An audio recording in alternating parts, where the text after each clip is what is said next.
Γιατί η εταιρεία σας δεν εμφανίζεται όταν οι πελάτες την ψάχνουν μέσα από τις μηχανές αναζήτησης τεχνητής νοημοσύνης? Ένας πελάτης μου πριν από 8 μήνες ρώτησε το ChatGPT ποια εταιρεία στην Ελλάδα προσφέρει τα καλύτερα ERP συστήματα.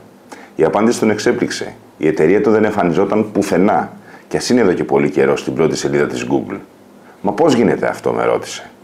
Δεν είναι περίεργο, αρκεί να αντιληφθείς πώς δουλεύει το AI. Παραδείγματος χάρη, δεν τον ενδιαφέρουν οι λέξεις κλειδιά, όπως το παραδοσιακό SEO, Search Engine Optimization. Αντίθετα, τον ενδιαφέρει η ουσία, το νόημα, η εξειδίκευση. Για παράδειγμα, στο site του έγραφε κείμενα όπως Leading ERP Solutions Provider with 15 years of experience. Τι σημαίνει αυτό? Αποφασίσαμε μαζί να αλλάξουμε την ψηφιακή ανάπτυξη της εταιρείας του.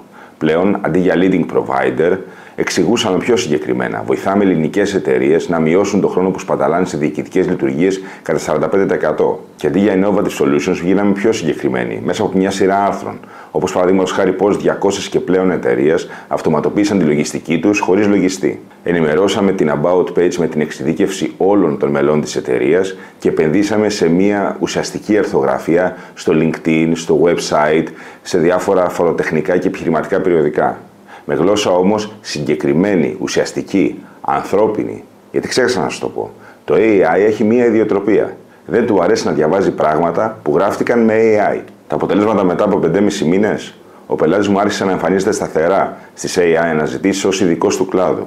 Γιατί είπαμε, το AI θέλει ουσία, θέλει νόημα, θέλει εξειδίκευση. Όχι keywords που δεν σημαίνουν τίποτα.